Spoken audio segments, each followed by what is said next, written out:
Good morning sir. Morning. Good morning sir. Good morning. Good morning. नमस्ते sir. है ये वाली भी मालनी की है। Good morning sir. Good morning. ये मालनी की है, ये भी मालनी और ये भी मालनी की है। ये सब क्या है? इसका नाम मालिनी है सर, नदी के पास रहती है। जायदाद ट्रांसफर करने के लिए उसने एप्लीकेशन भेजी थी जो कि हमने रिजेक्ट कर दी है। उसी सिलसिले में वो लेटर लिखती रहती है। सुना है कि बहुत बड़े परिवार से है वो। अरे ये कहाँ चलती है?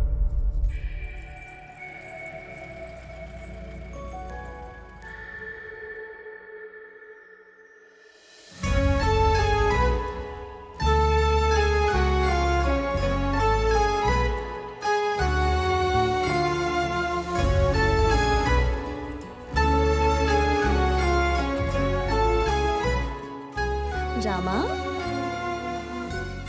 कितने सालों बाद तुम्हें देख रही हूँ। क्या बात है, तुम तो जरा भी नहीं बदले। अंदर आओ ना। कोई बात नहीं, मैं यहाँ बैठ जाता हूँ।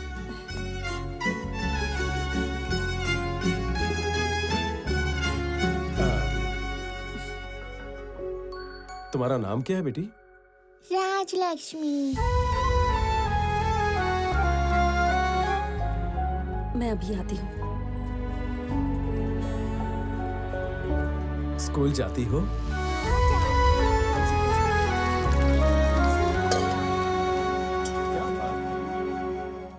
Good girl. ये लो रामा। कैसे हो तुम? और तुम गांव कब आए? तुम्हारा एक बेटा भी है ना? अनंत कैसा है अभी? क्या हुआ, तुम चुप क्यों हो?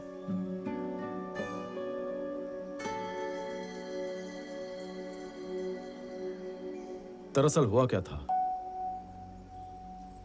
बेटा, तुम अंदर जाकर खेलो।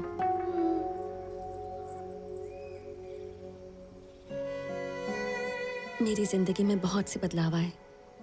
उनमें से एक ये है, मेरे पति का नाम सुरेंद्र है। मेरे पापा के साथ वो नॉर्थ में कॉन्ट्रैक्ट पे काम कर रहे थे। शादी के पहले से ही पापा को मेरे पति बहुत पसंद थे और फिर शादी होने के बाद हम लोग यहीं सेटल हो गए। काम के सिलसिले में उन्हें अक्सर दूसरे शहर जाना पड़ता था। उनके फ्रेंड वर्मा के पास कुछ नए बिजनेस प्लान्स थे, तो इन्होंने कहा मिलकर आता हूँ। ये कहकर गए और इतना रो चुकी हूँ कि अब मेरे आंसू भी सूख गए। वैसे ये सब तुम्हारे हाथ कैसे लगा?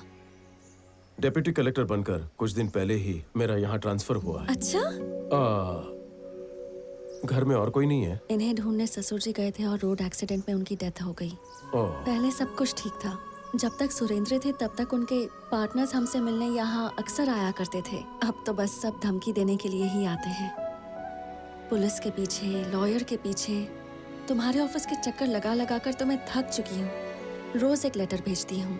मुझे पता है इससे कोई फायदा नहीं होगा, लेकिन मेरे मन का बोझ थोड़ा हल्का हो जाता है। इसी वजह से मैं भेज देती हूँ। इनकी वजह से फायदा होगा। लेटर्स की वजह से मैं यहाँ पहुंचा। आज के बाद ये मेरी जिम्मेदारी है।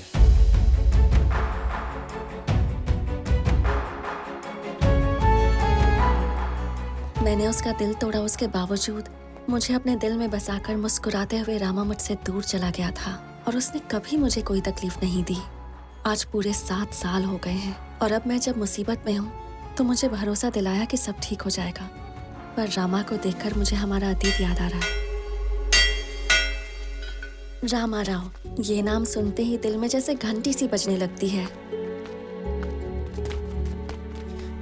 रामा राव जिस स्कूल में पढ़ता था वहाँ की लड़कियाँ अपना सिर उठाकर चला करती थी। तेरी तो बताऊं क्या तुझे मैं? हाँ बता। चल रे। जब मैंने पहली बार रामा राव को देखा तो ऐसा लगा जैसे मैं उसे कई सालों से जानती हूँ। ए आनंद, चींटियों को क्यों मार रहा है रे? मास्टर जी ने क्लास चालू कर दी है, चल अंदर चल। बचपन से यही इच्छा थी कि मैं उसके साथ इज्जत से अपनी जिंदगी बिताऊं। हिंदी भाषा क्या है? हमारी मातृभाषा, नेशनल लैंग्वेज। कोई और भाषा ना आए तो भी चलेगा, लेकिन अगर हिंदी ना आए तो तुम किसी काम के नहीं रहोगे। सर, हाँ। मातृभाषा के साथ राष्ट्रभाषा सीखने में कोई बुराई नहीं है। मातृभाषा की बुराई हमें नहीं करनी चाहिए सर। भले हिंदी किसी की मातृभाषा ना हो, पर आधिकारिक भाषा तो है ही। रामाराव के बात करने का स्टाइल, उसका नजरिया, सब कुछ बिल्कुल अलग था। जैसे जैसे दिन बीतते गए, उम्र के साथ उसके प्रति मेरा प्यार भी बढ़ता गया।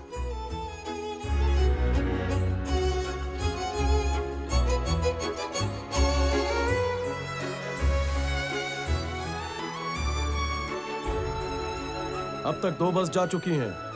अगर तुमने मुझे नहीं छोड़ा तो लास्ट बस भी चली जाएगी। अच्छा, लगता है जितना प्यार मुझसे करते हो उससे ज्यादा गवर्नमेंट जॉब से करते हो। दिल्ली चले जाओगे और फिर उसके बाद जॉब की ट्रेनिंग के लिए 4 महीनों तक यहाँ नजर भी नहीं आओगे और तुम्हें कोई परवाह ही नहीं। अब मुझसे बर्दाश्त नहीं होता। जल्दी से ये जॉब पक्की कर लो और फिर हम शादी कर लेते हैं। मुझसे शादी करोगे ना रामा? 3 महीने में टेस्ट, इंटरव्यू सब हो जाएगा। उसके बाद तुम्हारी मर्जी। ओके? तो तुम गांव कब वापस आओगे? आने वाली 25 तारीख को। ठीक है ना?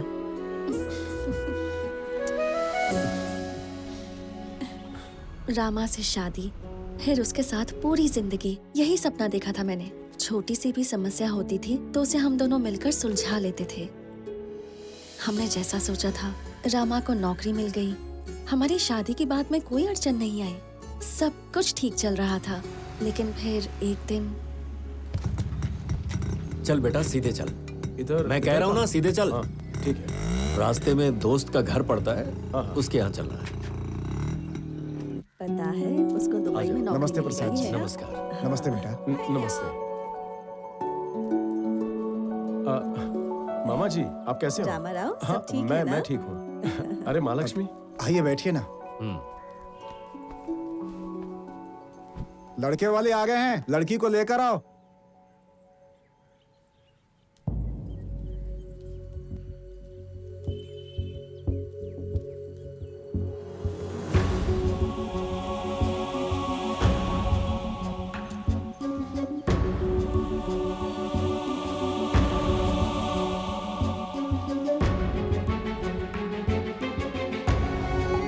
मेरी इकलौती बेटी है, नंदिनी नाम है।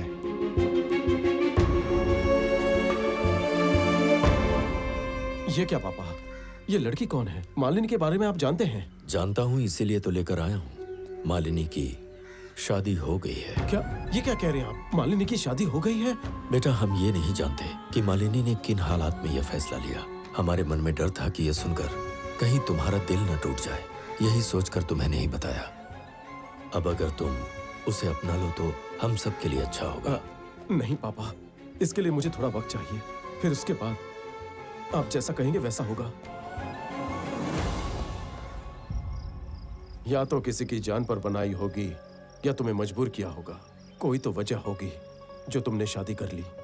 इसमें तुम्हारा कोई कसूर नहीं है मालिनी। हमारा प्यार हम दोनों के बीच की बात थी, लेकिन शादी परिवार की मंजूरी से होनी चाहिए।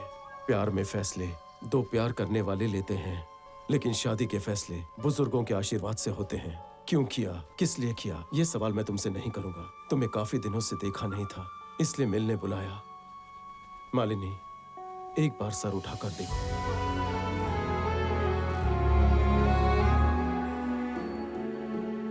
तुम्हें बताए बिना मैंने शादी कर ली।